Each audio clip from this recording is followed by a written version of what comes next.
Salam, Jemaat GBI Menteng.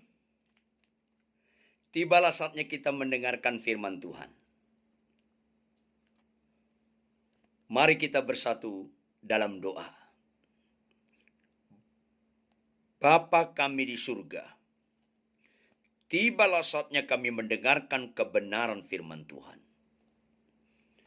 Mohon Roh Kudus berotoritas atas setiap kami, sehingga kami dimampukan bukan saja mengerti, tapi kami dimampukan diajar, ditunjukkan kesalahan kami, diperbaiki kelakuan kami, dan dididik kami dalam kebenaran.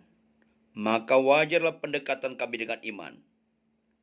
Setelah mendengarkan firman Tuhan, ada hidup kami diubahkan, sehingga kami menikmati ibadah yang sejati. Berbicaralah Tuhan, Roh Kudus pimpin, dalam nama Yesus kami sungguh berdoa. Haleluya. Amin.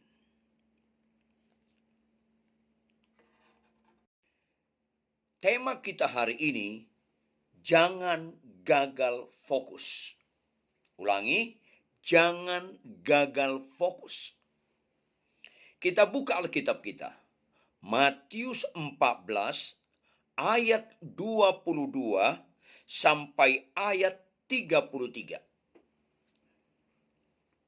Di bawah judul perikop, Yesus berjalan di atas air.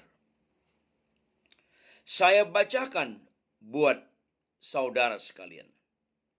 Sesudah itu, Yesus segera memerintahkan murid-muridnya naik ke perahu dan mendahulunya ke seberang.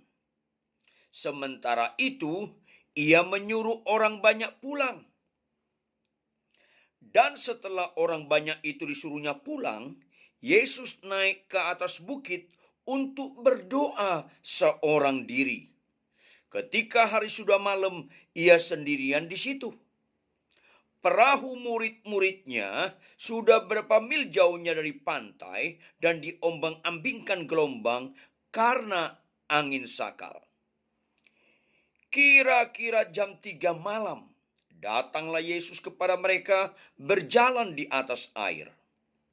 Ketika murid-muridnya melihat dia berjalan di atas air, mereka terkejut dan berseru, "Itu hantu!" Lalu berteriak-teriak karena takut. Tetapi segera Yesus berkata kepada mereka, "Tenanglah, aku ini, jangan takut." Lalu Petrus berseru dan menjawab dia, "Tuhan, apabila engkau itu, suruhlah aku datang kepadamu berjalan di atas air." Kata Yesus, "Datanglah." Maka Petrus turun dari perahu dan berjalan di atas air mendapatkan Yesus. Tetapi ketika dirasanya tiupan angin, takutlah ia dan mulai tenggelam, lalu berteriak, "Tuhan, tolonglah aku." Segera Yesus mengulurkan tangannya, memegang dia dan berkata, "Hai orang yang kurang percaya, mengapa engkau bimbang?" Lalu mereka naik ke perahu dan angin pun redalah. Dan orang-orang yang ada di perahu menyembah dia. Katanya, "Sesungguhnya engkau anak Allah." Sedemikian jauh firman Tuhan. Jangan lupa Bapak Ibu jemaat sekalian, orang yang berbahagia adalah orang yang mendengarkan firman Tuhan serta memeliharanya. Apa itu arti memelihara? Merenungkannya siang dan malam dan melakukannya. Itulah orang yang berbahagia. Nah, mulai kita kepada konteks supaya jangan kita tidak sehat menggali firman Tuhan. Konteksnya dimulai dengan ayat 22 kalimat pertama. Apa itu? Sesudah itu Yesus segera memerintahkan murid-muridnya naik ke perahu. Sesudah itu, sesudah apa? Sesudah kejadian Yesus memberi makan 5.000 orang lebih. Karena tidak termasuk wanita dan anak-anak dihitung. 5.000 orang lebih. Sisa 12 keranjang. Seolah-olah representatif. Mewakili murid-muridnya masing-masing dapat 1 keranjang. Dan wajar Petrus dan kawan-kawan euforia, gembira, senang. Luar biasa Tuhan Yesus ini. Luar biasa. 5 roti 2 ikan bisa makan 5.000 orang lebih. Sisa 12 keranjang. Kita 1 keranjang, 1 keranjang. Jemaat yang dikasih Tuhan, Tuhan geleng-geleng kepala. Fokusnya bukan di situ perikop sebelumnya.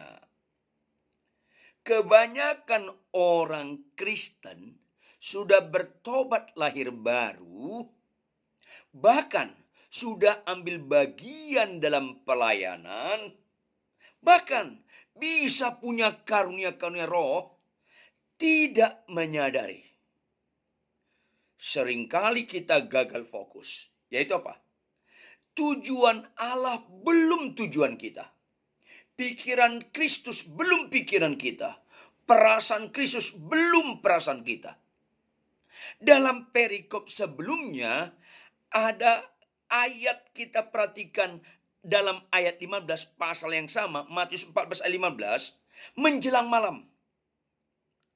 Sekitar jam 5 lewat, mau maghrib, menjelang malam. Murid-muridnya datang kepadanya dan berkata, tempat ini sunyi dan hari sudah mulai malam. Suruhlah orang banyak itu pergi supaya mereka dapat membeli makanan di desa-desa. Suruhlah mereka pergi. Mereka nggak mau direpotkan. Suruhlah mereka pergi. Murid-muridnya tidak mau direpotkan. Perikop ini fokusnya. Ayat 16. Tetapi Yesus berkata kepada mereka, tidak perlu mereka pergi. Kamu harus memberi mereka makan. Kamu harus memberi mereka makan. Saudara, ketika kita mengalami masalah, fokus itu bukan masalah. Bukan, gagal fokus. COVID-19 ini fokus kita bukan. Gak usah doa puasa untuk berhenti COVID-19. Itu Kristen-Kristen gagal fokus. Siapa saja orang Kristen, para hamba Tuhan yang disebut hamba Tuhan. Kalau fokus yang mendoakan, durasi. Saya ulangi, durasi. Supaya pandemi COVID-19 ini cepat berhenti, itu gagal fokus. Fokus pengikut Tuhan. Masalah cepat atau lambat bukan itu penting. Tetapi masalah itu ada, tetap jadi berkat. Kamu harus memberi mereka makan. Berapa banyak orang Kristen dengan situasi pandemi COVID-19 ini memikirkan diri sendiri. Masalah termasuk pandemi COVID-19 adalah alat yang sangat efektif. Sebenarnya orang Kristen itu fokusnya Yesus dengan segala kehendaknya atau masalah. Ini penting, Bapak Ibu Saudara sekalian. Fokus kita apapun masalahnya, lama COVID-19 ini, tahun ini baru selesai, 2 tahun lagi, 5 tahun, nggak peduli. Yang peduli kita tetap jadi berkat nggak? Goncang pun ekonomi, termasuk ekonomi kita, tidak pernah menghalangi kita jadi berkat. Tapi murid-muridnya lupa hal itu. Maka Yesus pecah-pecahkan 5 roti 2 ikan, makan 5.000 orang. Bisa ada lebih lagi 12 keranjang. Mereka senang. Allahku luar biasa. Halo. Mengatakan Allah luar biasa di tengah-tengah kekaguman-kekaguman ukuran manusia. Itu Allah, sebutan Allah luar biasa tidak teruji. Makanya ayat 22, sesudah 5 roti 2 ikan dipecah-pecahkan makan 5.000 orang, sisa 12 keranjang untuk murid-muridnya. Yesus segera memerintahkan murid-muridnya. Segera artinya sengaja. Ini berada di pasal 14, jemaat sekalian. Berarti lebih kurang sudah setengah perjalanan Yesus memuridkan murid-muridnya. Tapi masih gagal fokus. Banyak orang Kristen sudah sering ke gereja, sudah jadi worship leaders, sudah jadi singers, sudah jadi pendoa, sudah usher, sudah pendeta. Tapi lebih panik terlambat pesawat daripada terlambat ibadah. Sedih. Rata-rata orang Kristen kemasannya berubah, dalamnya nggak berubah. Rata-rata orang Kristen termasuk aktivis gereja, para pelayan, entah dia juga sekaligus pendeta pembantu, pendeta muda, atau pendeta penuh, sulit sekali terlambat ke bandara. Tapi gampang sekali terlambat ke gereja. Itu kan gagal fokus. Banyak bapak-bapak kasar sama istrinya, tapi lembut sekali sama istri orang. Harap tersinggung ya, harap tersinggung. Siapa suruh undang saya khotbah? Ia gagal fokus. Maka Tuhan Yesus mau meluruskan. Kau ikut aku itu bukan ukuran-ukuran makan dan minum. Bukan bicara materi, bukan bicara itu. Tapi perubahan karakter, tetap taat dan setia. Tetap fokus Tuhan dan menyenangkan Tuhan. Apapun masalahnya. Tapi berapa banyak orang Kristen seperti ini. Sesudah itu Yesus segera memerintahkan murid-muridnya naik ke perahu. Dan mendahulinya ke seberang. Kan Yesus sama-sama murid-muridnya tadinya naik perahu. Murid-murid bisa berpikir, lah Yesus nanti naik apa? Tapi karena Yesus segera memerintahkan, ada ketegasan, mereka nggak berani protes. Sementara Yesus juga menyuruh orang banyak pulang. Kan udah makan, pulang. Ayat 23, perhatikan. Dan setelah orang banyak itu disuruhnya pulang, dan murid-muridnya pergi ke perahu, Yesus naik ke atas bukit untuk berdoa seorang diri. Kalau kita lihat konteks sebelumnya dan sesudahnya, doanya kira-kira, perbaikilah fokus murid-muridku, ya Bapa di surga. Perbaikilah fokus dalam mengikuti kebenaran, mengikuti Yesus Kristus sebagai Tuhan dan Juru Selamat bagi Petrus dan kawan-kawan. Dia sengaja berdoa seorang diri. Lihat ayat kalimat berikutnya, ayat 23. Ketika hari sudah malam artinya sudah jam 7, ia sendirian di situ. Perahu murid-muridnya sudah beberapa mil jauhnya dari pantai. Beberapa mil. Tidak begitu jauh. Tapi lebih kurang sekitar jam 7 atau setengah 8. Diombang-ambingkan gelombang karena angin sakal. Bapak Ibu Saudara sekalian, kalau Anda pernah ke Danau Galilea, tanya sama pengendali perahu. Angin sakal menurut Alkitab itu apa sih? Itu angin yang sangat menakutkan. Bukan hanya di kalangan awam. Di kalangan para nelayan pun itu sangat menakutkan. Angin sakal itu nggak beraturan. Bukan goncangan dari barat ke barat anginnya terus balik lagi. Bukan kiri kanan goncangannya. Tapi nggak beraturan. Bisa muter, bisa ke depan, ke belakang, ke kiri kanan. Itu goncangan yang tak beraturan. Itu sangat ditakuti para nelayan yang berpengalaman bagaimanapun di Danau Galilea. Berikutnya, ayat 25, perhatikan. Kira-kira jam 3 malam, datanglah Yesus kepada mereka berjalan di atas air. Perhatikan, jangan gagal fokus. Apakah Yesus datang kepada mereka berjalan di atas air? Gelombangnya langsung tenang, angin sakalnya berhenti? Tidak. Jangan punya statement-statement yang mengelabui jemaat, yang mengelabui orang dekat kita. Ada Yesus, badai pasti langsung reda. Tidak. Itu mengenakkan telinga dan bisa membuat orang bayi rohani, kanak-kanak rohani akhirnya kecewa ikut Yesus. Karena itu tidak selalu terjadi. Bahkan lebih sering ada Yesus, masalah, gelombang, badai tidak berhenti. Kalau Anda tenang, ada Yesus, masalah tenang, itu mah biasa. Biasa. Berikutnya, kalau jam 3 malam, di tengah-tengah diombang-ambingkan gelombang karena angin sakal, mereka naik perahu sekitar jam 7, setengah 8, atau taruhlah jam 8. Berarti jam 7, jam setengah 8 atau jam 8 malam, mereka diombang-ambingkan gelombang karena angin sakal sampai jam 3 dini hari. Berapa jam mereka diombang-ambingkan?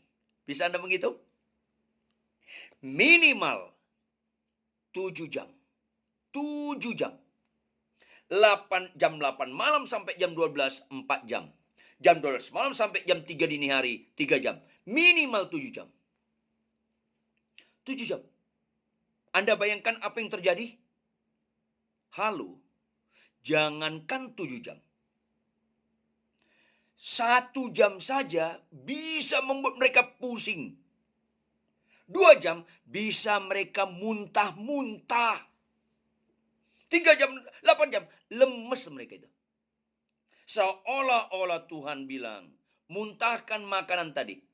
Yang kau nikmati makanan tadi, muntahkan. Karena fokusnya bukan soal makan minum, tetapi soal kebenaran dan damai sejahtera, sukacita oleh Roh Kudus.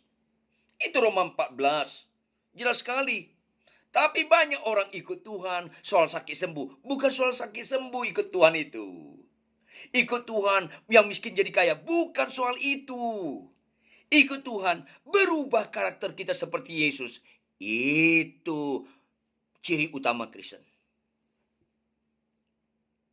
Bukan hal-hal lahiriah, bukan yang sifatnya sementara. Jam 3 malam datanglah Yesus kepada mereka berjalan di atas air. Kemungkinan mereka sudah lemas, pusing, nanar sekali.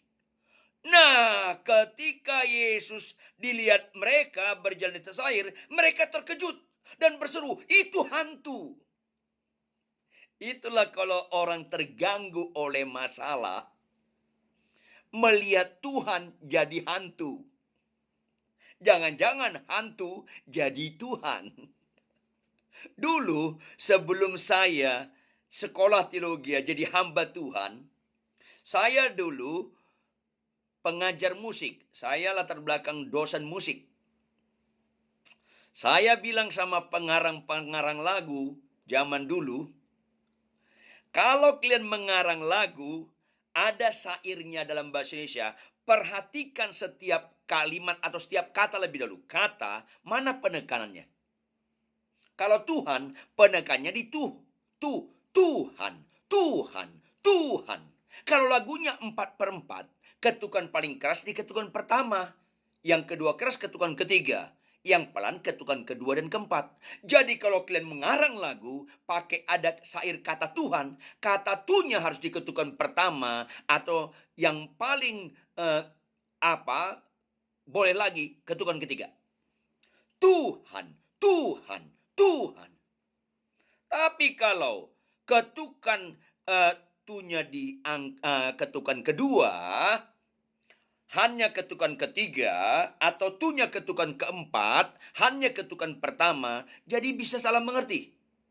Contoh, Tuhan, Tuhan, Tuhan, hantu. Jadi dengar orang kayak hantu-hantu. Masalah penekanan.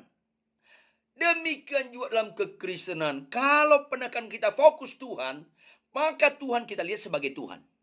Tapi kalau fokus di luar Tuhan, Tuhan pun kita anggap hantu. Satu kali ada bapak-bapak merokok. Udah berulang-ulang ditegur istrinya, "Papi, jangan merokok lah. Itu nggak sehat. Masa berkat Tuhan kita pakai untuk merusak tubuh ini?" Sebagai baik Roh Kudus, suaminya marah. Setan lo, diem lo, dianggapnya. Istrinya yang diutus Tuhan menegur dia tentang yang tidak baik. Dia bilang istrinya, "Setan lo, kuntilanak lo, diem lo." Ini susah kalau fokusnya hal-hal di luar Tuhan. Hal dunia, hal kedagingan. Apalagi hal dosa. Repot. Tetapi ketika bapak ini nggak ada duit, nggak bisa beli rokok, dia rasanya linglung, nggak tahu apa yang harus dikerjakan. Di depan rumahnya jalan-jalan, temannya ketemu. Kenapa lo? Kok muka lo kayaknya nggak tanpa pengharapan? Iya nih, sorry, gua lagi nggak ada duit, nggak ada rokok, pusing gua. Oh, lu nggak punya rokok? Nih, temennya kasih rokok 1 bungkus. Apa dia bilang? "Puji Tuhan, Tuhan itu baik sekali." Hantu, lu bilang Tuhan. Tuhan, lu bilang hantu. Rusak. Inilah orang Kristen rajin ke gereja. Kalau fokusnya masalah, akhirnya bisa-bisa salah kita melihat siapa Tuhan itu, siapa hantu ini. Ini repot. Mereka lihat Yesus dianggap hantu. Lalu berteriak-teriak karena takut. Saudara yang kekasih, kalau Anda panik, ketakutan, rasanya goncang iman Anda gara-gara COVID-19, itu mengkonfirmasi ulang, nggak jelas kita ikut Tuhan. Apalagi karena COVID-19, Anda akhirnya bekerja di rumah, akhirnya sering konflik sama istri, nggak betah di rumah gara-gara itu. Itu menunjukkan nggak jelas rohani kita. Di tengah badai, tengah kesulitan, tetap kita bersukacita, tetap kita memuji Tuhan, taat dan menyembah Dia. Itu ukuran rohani. Bukan disakit sembuh, bukan keinginan kita dikabulkan, bukan. Jangan gagal fokus. Maka ayat 27, tetapi segera Yesus berkata kepada mereka. Sorry. Ya, 27. Tetapi segera Yesus berkata kepada mereka, "Tenanglah, aku ini, jangan takut." Maka Yesus menyikapi apa yang mereka ucapkan, mengidentifikasikan Yesus dengan salah hantu. Dengan tegas Yesus berkata, "Tenanglah, aku ini, jangan takut." Pakai tanda seru. Tenanglah, aku ini, jangan takut. Tolong perhatikan. Kata tenanglah dialamatkan Tuhan pada badai, kepada gelombang, atau pada pribadi mereka. Jangan gagal fokus. Pada siapa? Ya, pribadi mereka, bukan pada gelombang. Sampai saat ayat itu, gelombang belum berhenti. Badai belum berhenti. Kalau Anda teliti, badai dan angin itu reda pada ayat 32. Karena badai dan gelombang dan masalah, keinginan iblis kita jatuh, gagal fokus. Tapi keinginan Tuhan melalui badai, kita bisa melihat diri kita. Kita sebenarnya ikut Yesus, fokus ke Yesus, fokus pada berkatnya, bukan si pemberi berkat, atau fokus kepada masalah. Kalau fokus pada masalah, kalau fokus pada berkat, rusak kekristenan kita. Banyak orang mencintai berkat, tidak mencintai si pemberi berkat. Ini bahaya sekali. Makanya Paulus berkata kepada jemaat Roma, jangan serupa dengan dunia ini. Karena banyak orang Kristen ke gereja, lama bertobat, bahkan melayani, tapi tidak berubah melalui pembaruan budi, di mana terletak paradigma, tata nilai, mindset. Sehingga banyak orang Kristen, cara ibadahnya berubah, penyembahannya berubah, tapi kelakuannya berubah. Saya pernah jadi pimpinan sinode. Saya pernah dosen teologi. Saya bilang sama teman-teman pendeta. Saya bilang sama teman-teman pengajar. Dan juga kepada jemaat saya bilang, kalau mau lihat rohani saya, jangan lihat waktu saya menyembah. Jangan. Orang pemarah, kalau sedang menyembah, mukanya rohani semua. Kalau Anda mau lihat rohani saya, jangan waktu saya berdoa atau lagi khotbah. Jangan. Jangan lihat rohani orang ketika sekedar kegiatan-kegiatan rohani. Jangan. Orang Kristen, aktivis gereja, pintar sekali main sinetron. Kalau Anda mau lihat rohani saya, tinggal di rumah saya 6 bulan. Tinggal di rumah saya 6 bulan. Lihat sehari-hari. Ukuran rohani Kristen bukan waktu khotbah. Ukuran orang diurapi bukan ketika mendoakan orang lumpuh jadi berjalan. Bukan. Jangan gagal fokus. Ukuran rohani orang, ukuran dia diurapi atau tidak, ketika pasangannya marah-marah, dia tetap tidak balik marah. Dia tetap menatap pasangan yang marah-marah sambil berkata kepada Tuhan, Immanuel yang menyertai kita, berkata, Tuhan, sungguh aku tidak salah pilih. Cocok banget aku sama nih orang. Ya, di tengah gak enak, tetap kita rohani. Lihat dalam kehidupan sehari-hari, supaya kita jangan gagal fokus rohani ketika kegiatan-kegiatan rohani. Padahal jauh lebih banyak durasi waktu kita di rumah daripada khotbah. Kita di rumah daripada penyembahan. Kalau Anda sabar di rumah, sabar Anda asli Bapak Ibu. Tapi kalau Anda kasar di rumah, sabar di gereja, itu namanya munafik. Orang Sunda bilang bukan munafik, munafik. Muka Nabi pikiran kacau. Mukanya Nabi luarnya. Stop. Jangan gagal fokus. Kehidupan sehari-hari termasuk ketika kita di jalan raya, mobil kita dipepet orang. Banyak orang menyembah gemetar-gemetar. Tapi di jalan raya, orang lain gemetar sama dia. Nggak bisa dong, stop lah. Kebenaran firman ini diberitakan bagi kita, menunjukkan kita masih diberikan kesempatan lagi untuk berubah oleh karena anugerahnya.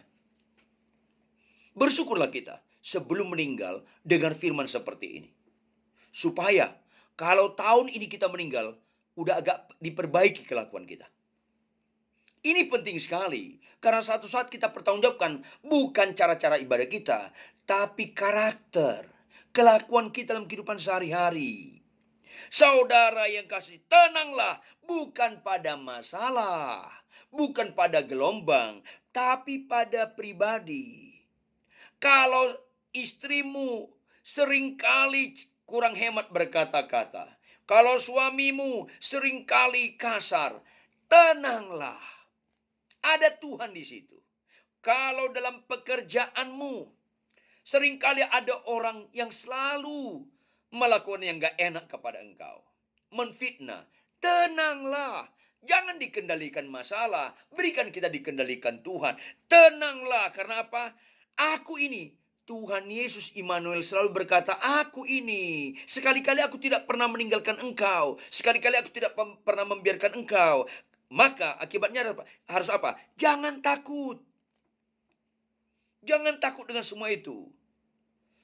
Takutlah akan Tuhan. Artinya taati Tuhan. Apapun yang kau alami. Tenanglah pribadi mereka. Lihat ayat 28. Perhatikan. Saya membutuhkan konsentrasi Anda penuh. Lalu Petrus berseru dan menjawab dia. Menjawab Tuhan Yesus. Apa kata dia? Tuhan, apabila engkau itu, suruhlah aku datang kepadamu berjalan di atas air. Kalimat ini jangan asal dibaca saja.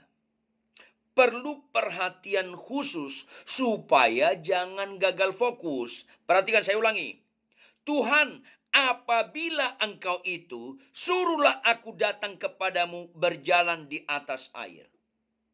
Kalau Anda perhatikan dalam bahasa asli, kalimat-kalimat singkat, jangan Anda gagal fokus mana penekanannya.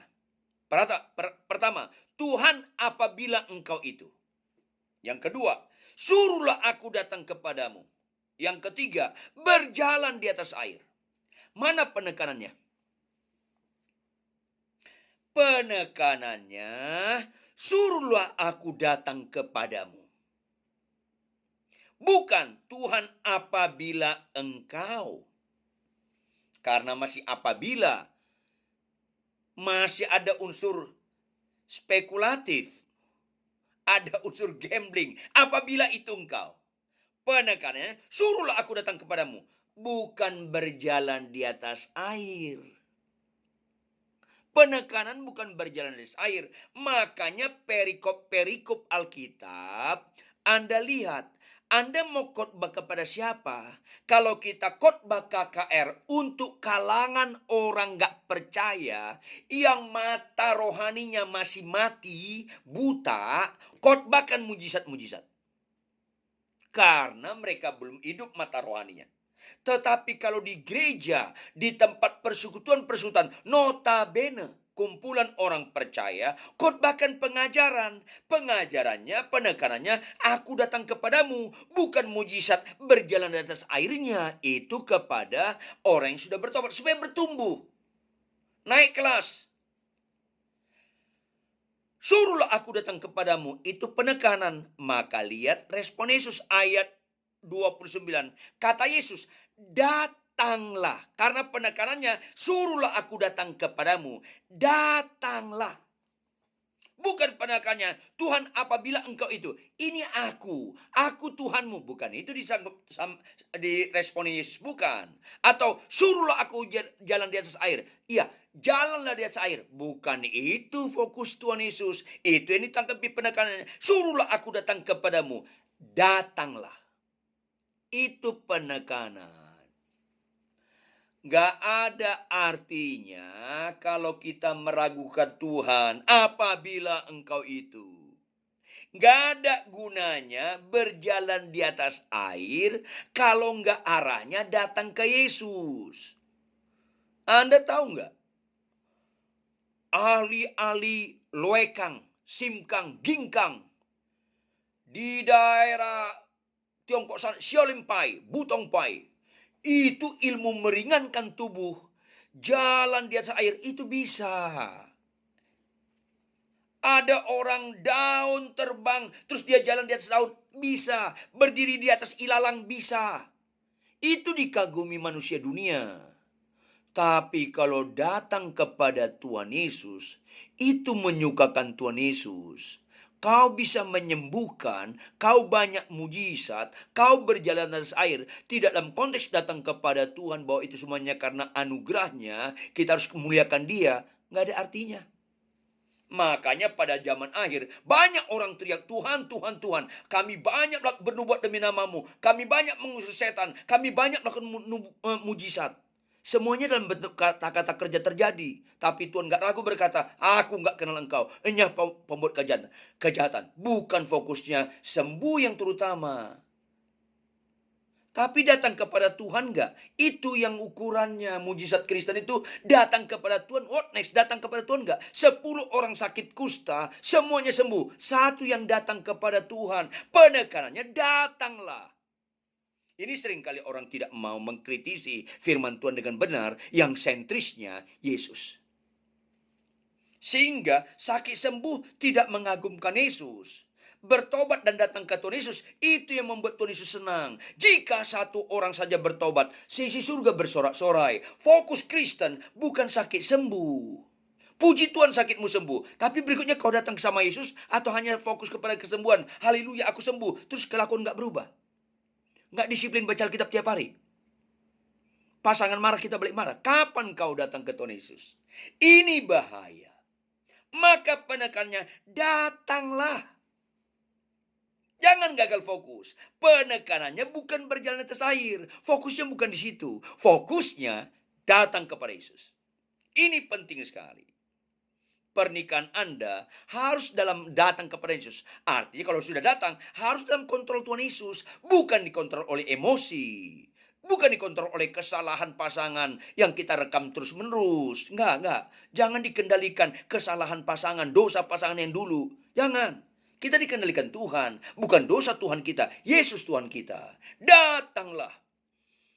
Lihat ayat 29 berikutnya. Responnya apa?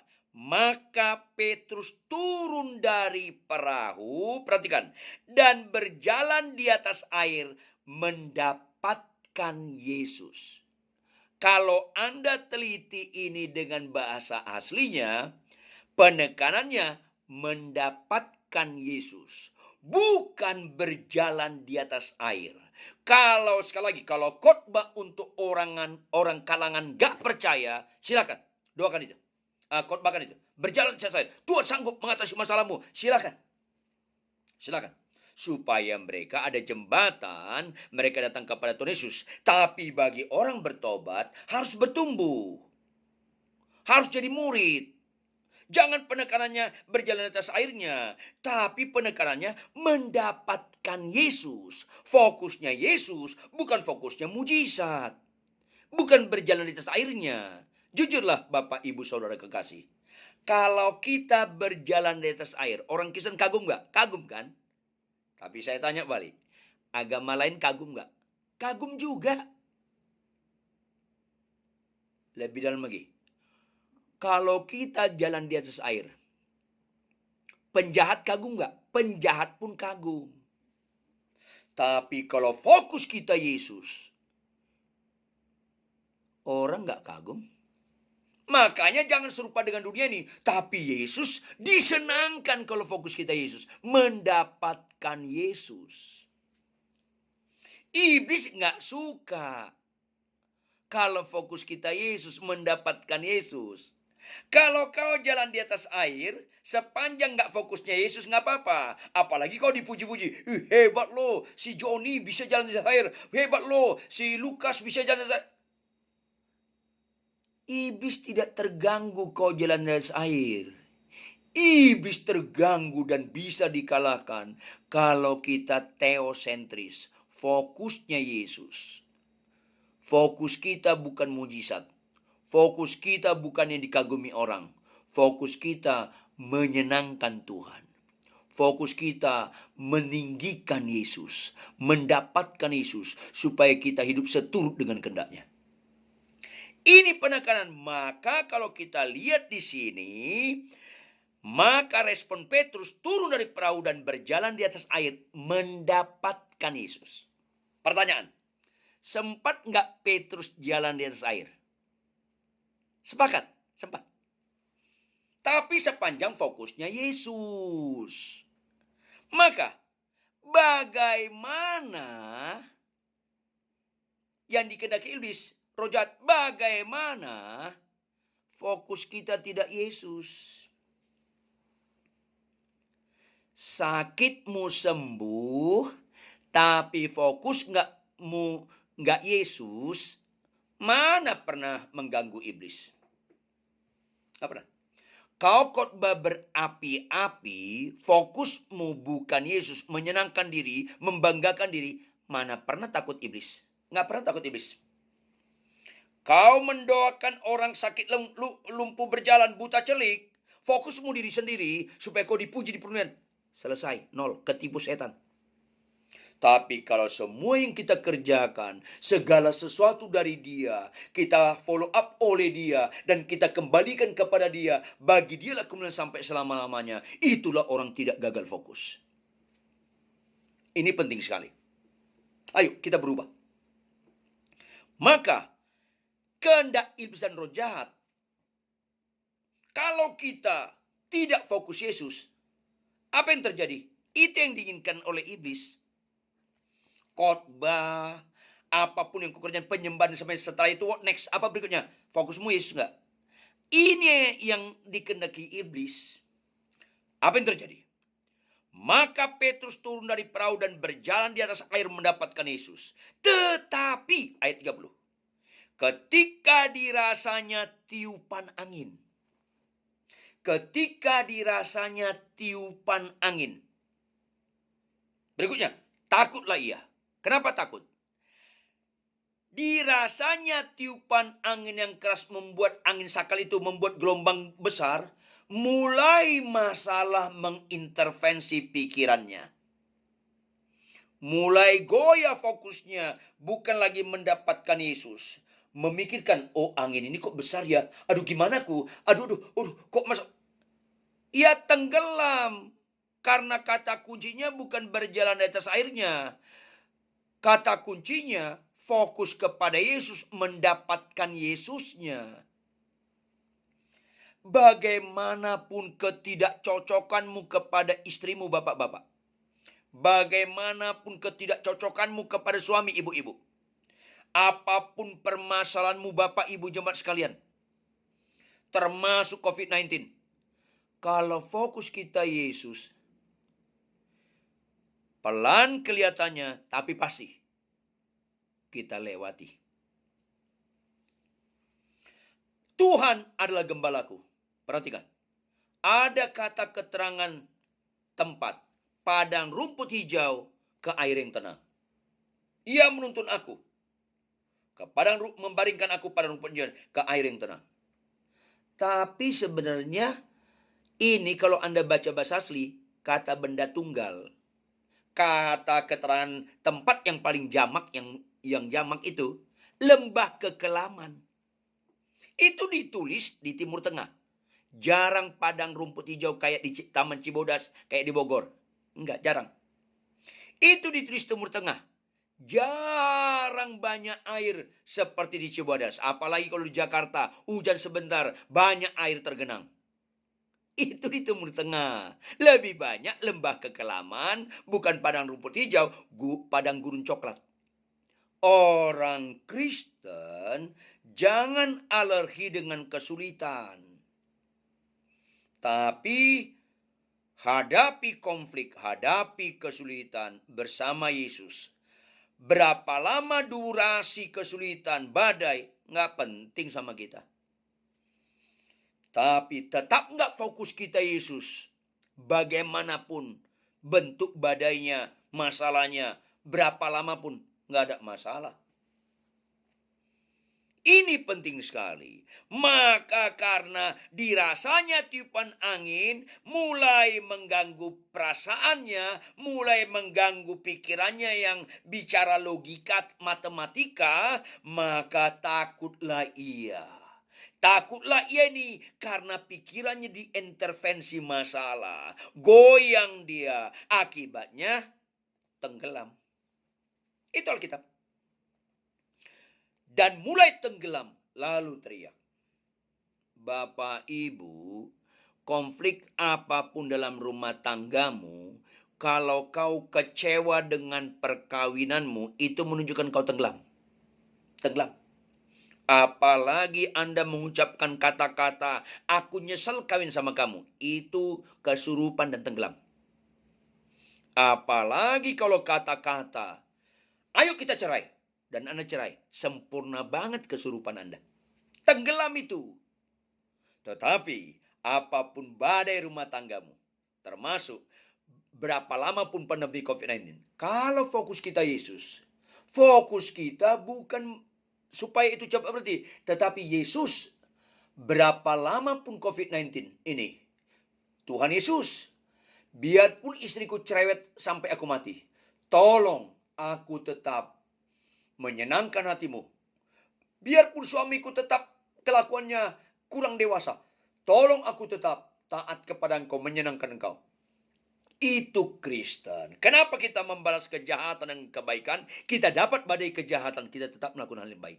Kenapa kita kasih musuh kita tetap dapat sesuatu yang gak nyaman dari musuh, tetap kita mengasihi. Itu Kristen. Nggak peduli berhenti atau tidak berhenti itu masalah. Yang kita fokus adalah tetap kita jadi berkat di tengah masalah.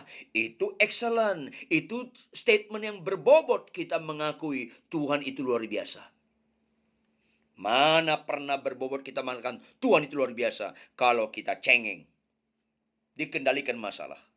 Maka dalam momentum itu Tuhan Yesus menjelaskan ayat 31. Segera Yesus mengulurkan tangannya, memegang dia, Petrus, dan berkata, "Hai orang yang kurang percaya, mengapa engkau bimbang?" Bukan orang sekedar jatuh dalam dosa kurang percaya. Sebaliknya, bukan orang banyak pelayanan, orang benar-benar percaya. Bukan. Bukan itu ukurannya. Bukan banyak mujizat ukuran iman yang hebat. Bukan. Jangan gagal fokus. Tetapi ketika kita dapat goncangan, rasanya nggak mampu, tetap taat dan setia. Itu keren. Tidak ada mujizat yang jauh lebih indah dalam kekristenan selain taat dan setia sampai garis akhir. Nanti kedatangan Tuhan yang kedua kali, yang dicari apa? Adakah hambaku yang setiawan? Bukan adakah hambaku yang banyak jemaatnya? Bukan. Adakah hamba Tuhan jadi terkenal? Enggak dicari hamba Tuhan yang terkenal. Enggak. Itu bukan nilai. Adakah jemaatku banyak, jadwal khotbahnya? Bukan. Setia, taat.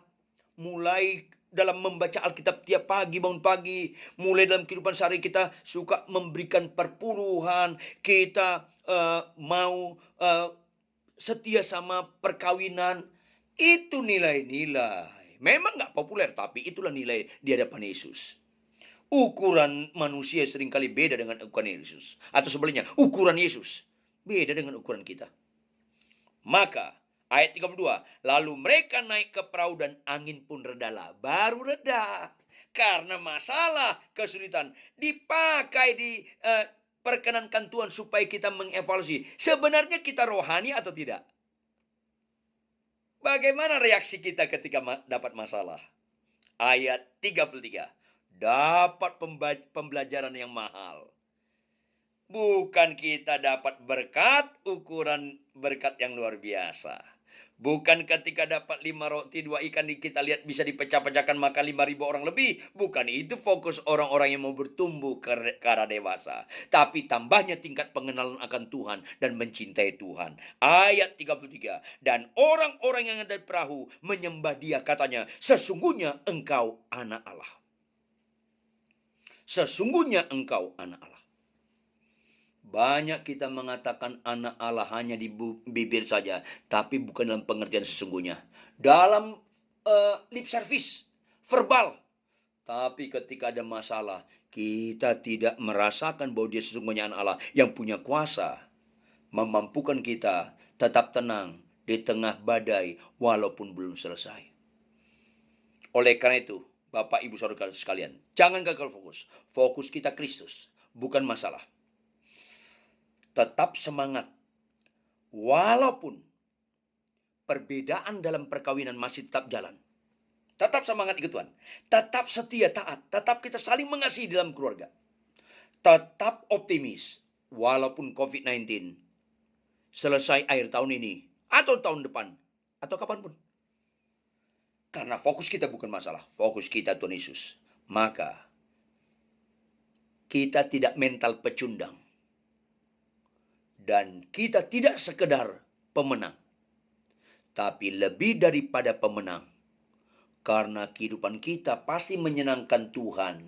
Ada perubahan paradigma, tatanan mindset, dan merubah tingkah laku kita, karakter kita, sehingga hidup kita menjadi surat-surat terbuka yang bisa dibaca orang dan Tuhan dipermuliakan. Tuhan Yesus memberkati, kita tunduk kepala dan kita bersatu dalam doa. Bapa kami di surga, tidak habis-habisnya kami kagum dan kagum kepada Engkau. Engkau baik dan sangat baik. Melalui kebenaran firman hari ini, Engkau sungguh memperlakukan kami bukan sebagai anak murahan, bukan anak gampangan, melainkan sebagai anak-anak pilihan. Konsekuensinya, Kau tegur kami, Kau bongkar kemunafikan kami, supaya diperbaiki kelakuan kami. Dididik kami dalam kebenaran. Itulah mujizat yang indah dalam pertumbuhan setiap orang percaya. Jika ada dosa dan kejahatan kami, melalui firman Tuhan dibukakan secara langsung atau tidak langsung, ampuni kami Tuhan. Jika kami selama ini mengikuti Yesus kami gagal fokus bukan pada pribadimu, tapi sekedar fokus kami pertolonganmu, sekedar bukan pribadimu, tapi pertolonganmu, berkatmu. Jalan keluar seperti yang kami inginkan. Waktu kami bukan waktu Tuhan. Ampuni, ampuni, ampuni kami Tuhan. Fokus kami bukan berkatmu, bukan cara-cara menolong, tapi pribadimu Tuhan.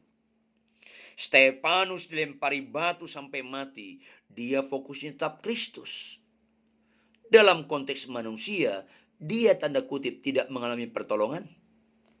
Bahkan Yesus di kayu salib, dia berkata, Eloi, Eloi lama sabatani. Allahku, Allahku, kenapa kau tinggalkan aku? Tapi dia tetap fokus. Sebagaimana doa Getsemane. Jangan kehendakku yang jadi, kehendak mulai jadi. Fokusnya menyenangkan Allah Bapa. Maka terjemahkan lebih lanjut kebenaran firman hari ini dengan segala kekayaan maknanya. Materaikan dalam roh hati kami masing-masing melalui kuasa Roh Kudus. Pimpin kami mengimplementasikannya dalam kehidupan sehari-hari sehingga menjadi real, menjadi nyata. Kau dapatkan kami di mana saja, di kapan saja, dalam situasi apapun, pelaku-pelaku firman Tuhan. Dalam nama Tuhan Yesus Kristus, kami sungguh berdoa. Haleluya. Amin.